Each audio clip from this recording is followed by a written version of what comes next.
மேனில பெடக்குயில் கூவையில உன்னுடைய வேதனைய நான் அறிஞ்சேன்.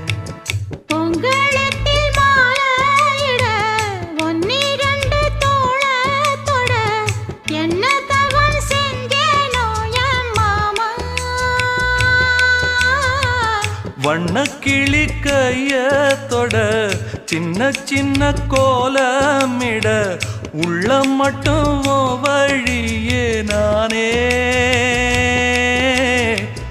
உள்ளம் மட்டும் வழியே நானே.